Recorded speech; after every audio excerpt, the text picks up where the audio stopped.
یہاں ایک سوال پیدا ہوتا ہے کہ پریشانی تو نیکوں پر بھی آتی ہے، ان کے تو گناہ نہیں ہوتے۔ جی ہاں، پریشانی گناہگاروں پر بھی آتی ہے، پریشانی نیکوں پر بھی آتی ہے، مگر دونوں کے اندر فرق ہوتا ہے۔ اس فرق کو سمجھنے کی ضرورت ہے، اس فرق کو سمجھنے کی ضرورت ہے۔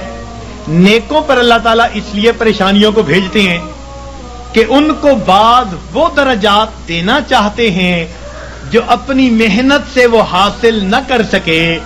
اب پریشانیوں کو بھیج دیا تاکہ اس پریشانی کو وجہ بنا کر اللہ تعالیٰ ان کو قرب کے درجات عطا فرما دے۔ تو اللہ والوں پر اس لیے پریشانی آتی ہیں ان کو اپنے رب کے قریب کرنے کے۔ اس لیے حضرت مجدد ثانی رحمۃ اللہ نے فرمایا کہ سالک کی قبض کی کیفیت میں جتنی ترقی ہوتی ہے، صاحب کی حالت میں اتنی ترقی نہیں ہوا کرتی۔ قبض کی حالت کہتے ہیں جب کیفیات سلب ہوں، دل نہ لگ رہا ہو، اور اس وقت بھی انسان اللہ کے در پر لگا ہوا ہو عبادات میں، تو اس وقت بڑی ترقی ہوتی ہے اس کی۔ تو یہ اس لیے کہا کہ تم دیے باد مخالف سے نہ گھبرا اے عقاب، یہ تو چلتی ہے تجھے اونچا اڑانے کے لیے۔ تو اللہ والوں کے لیے آتی ہیں اونچا، ان کو اونچا اڑانے کے لیے۔ اور یاد رکھنا کہ اللہ والوں پہ پریشانیاں آتی تو ہیں، مگر ان پریشانیوں سے ان میں بے چینی نہیں آیا کرتی۔ جس کا رب سے تعلق ہے اس کا بے چینی سے تعلق نہیں ہے۔ یہ یاد رکھنا کہ اللہ والوں پہ یہ پریشانی آتی ہیں مگر ان پر بے چینی نہیں آتی۔ کبھی کسی اللہ والے کو بے چین نہیں دیکھیں گے، وہ پرسکون ہوں گے۔ پریشانیاں ہیں، خوف ہے، مصیبتیں ہیں، بیماریاں ہیں، مگر طبیعت پرسکون ہوگی۔ جیسے شیشے کے کمرے میں کوئی بیٹھا ہوا ہو اور باہر آندھی چل رہی ہو تو وہ جھکڑ دیکھ رہا ہے، آندھی دیکھ رہا ہے، ہوائیں دیکھ رہا ہے، درخت گرتے دیکھ رہا ہے، مگر اس کو محسوس بھی نہیں ہو رہا۔ اللہ والوں کا بالکل یہ حال ہوتا ہے کہ ان کو یہ پریشانیاں مصیبتیں نظر تو آ رہی ہوتی ہیں مگر یہ ان کے دل پر اثر انداز نہیں ہو رہی ہوتی۔ ان کا دل پرسکون ہوتا ہے، این مصیبتوں کے عالم میں بھی دل اپنے پروردگار سے لگا ہوا ہوتا ہے۔ چنانچہ ایک بزرگ تھے، اپنے گھر کے اندر کچھ تلاش کر رہے تھے، حالانکہ ان کے بیٹے کی شادی تھی۔ تو بیوی کہنے لگی جی بیٹے کے لیے دلہا بن رہا ہے، گھوڑے پہ چڑھنے لگا ہے، بارات جانے والی ہے، آپ کیا تلاش کرتے پھرتے ہیں؟ کہنے لگے میں کفن کے کپڑے تلاش کر رہا ہوں، چیزیں تلاش کر رہا ہوں۔ ان کا کس لیے؟ کہنے لگے دل میں ڈالا گیا ہے کہ ابھی ابھی میرے بیٹے کی وفات ہو جائے گی، تو میں نے کہا میں اس کے لیے چیزوں کا انتظام کر لوں۔ میاں بیوی بات کر رہے تھے، باہر سے اطلاع ملی دولہا گھوڑے پہ چڑھنے لگا، پاؤں پھسلا، گردن کے بل گر کے موت آ گئی۔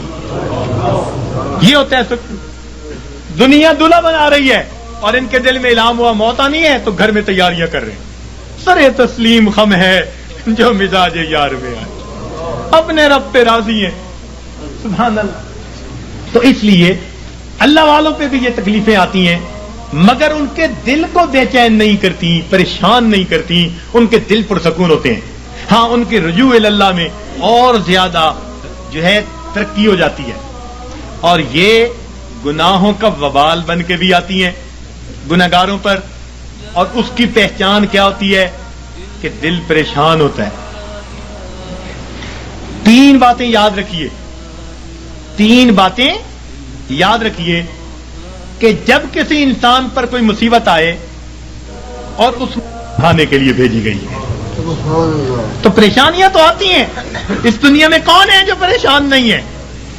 دری دنیا کسے بے غم نہ باشد، دری دنیا کسے بے غم نہ باشد، اگر باشد بنی آدم نہ باشد۔ اس دنیا میں کوئی بے غم نہیں، اگر کوئی ہے تو پھر وہ بنی آدم ہی نہیں۔ تو غم تو ہے ہی اس دنیا کے ساتھ۔ ہاں جہاں کوئی غم نہیں ہوگا اس کا نام جنت ہے، ابھی وہاں نہیں پہنچے۔ جب پہنچ جائیں گے تو پھر غم ختم کر دیے جائیں گے۔ لا خوف علیہم ولا ہم یحزنون، یہ کہہ دیا جائے گا۔ دنیا کے اندر تو یہ غم آئیں گے مگر یہ غم کبھی کبھی آتے ہیں۔ ایک بات اور دیکھیے کہ اللہ تعالیٰ کی طرف سے آسانیاں زیادہ اور تنگیاں تھوڑی، صحت کا عرصہ زیادہ، بیماری کا عرصہ، کھانے پینے کا وقت زیادہ، اور فاقوں کا وقت، تو عنایات زیادہ ہیں، امتحان کبھی کبھی، عنایات زیادہ ہیں اور امتحان کبھی کبھی. تو جب عنایات اتنی زیادہ ہیں تو کبھی کبھی کوئی امتحان آ جائے تو ہم پھر بھی اپنے رب سے راضی رہیں. تو پھر اپنے آپ کو سمجھیں کہ پریشان ہونے کی کیا ضرورت ہے. کسی عارف نے کہا لطف سجن دم بدم گہرے سجن گاہ گاہ، لطف سجن دم بدم گہرے سجن گاہ گاہ، ای بھی سجن واہ واہ اون بھی سجن واہ واہ. میرے مالک ہم اس پہ بھی راضی ہیں، میرے مولا ہم اس پہ بھی راضی. یہ ہے بندگی، یہ ہے بندگی. اور ہم پریشان ہو کر اگر کوئی بدعقیدہ بندہ تعویذ دینے والا ہے ادھر بھی بھیجتے ہیں عورتوں کو، عاملوں کے پاس، نجومیوں کے پاس، جادو کرنے والوں کے پاس، کالے علم والوں کے پاس ایمان گواہ بیٹھتے ہیں. اور بڑے بڑے نمازی اور سالک اور ذکر مراقبہ کرنے والے پریشان ہو کر. ہرگز نہیں. پریشانیوں کے اندر کبھی ایسے لوگوں کی طرف نہیں جانا، پریشانی کے وقت میں اپنے پروردگار کے گھر کی طرف آنا ہے. مسجد کی طرف آئیں اور اللہ سے اپنے دل کی بات کہیں، اللہ کے سامنے اپنے دل کا دکھ بیان کریں. جب دل کا دکھ اللہ کے سامنے بیان کریں گے تو پروردگار پھر ہماری اس مناجات کو قبول فرما لیں گے. تو ہمیں کسی نے پریشان نہیں کیا، ہمیں ہمارے گناہوں نے پریشان کر رکھا ہے. ہم دوسروں سے حسد کرتے پھرتے ہیں، فلاں نے کر دیا ہوگا، فلاں نے کر دیا ہوگا، فلاں نے کچھ کر دیا ہوگا، اس نے باندھ دیا ہوگا، اس نے باندھ دیا ہوگا. پتہ نہیں کتنے چھوٹے سے خدا بنائے ہوئے ہیں ہم نے، کسی نے کچھ نہیں باندھا. باندھنے والی کھولنے والی وہ ایک ہی ذات ہے. واللہ یقبض و یبسط والیہ ترجع. تو ہم اس ذات کی طرف رجوع کریں اور ہماری پریشانیاں اللہ تعالیٰ پھر اس طرح ختم کر دیں گے.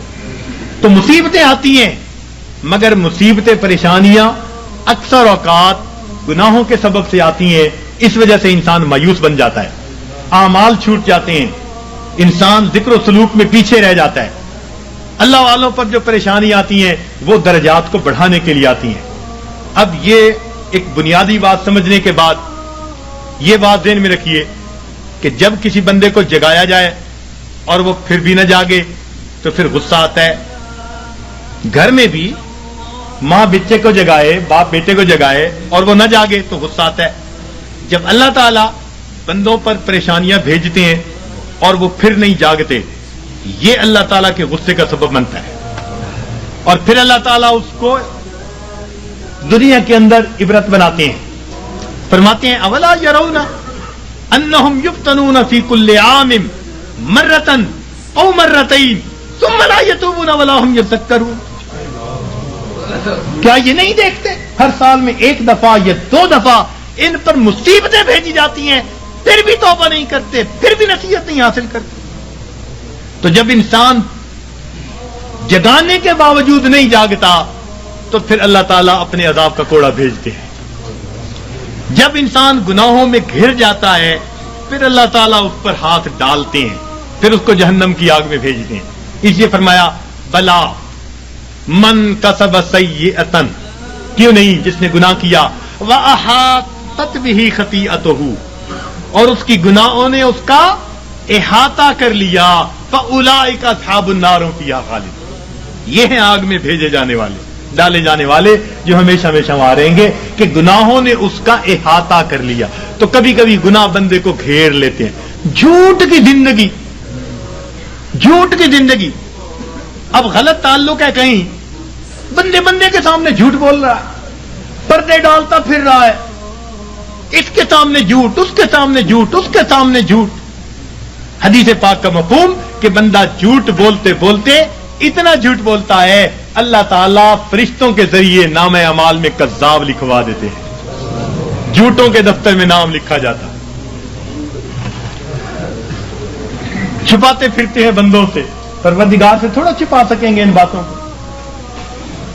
تو کبھی کبھی انسان اپنی بری عادات کو نہیں چھوڑتا اور گناہوں کے اندر گھر جاتا ہے ان کو چھپانے کی خاطر، اور یہی چیز اس کے لیے مصیبت بن جاتی ہے۔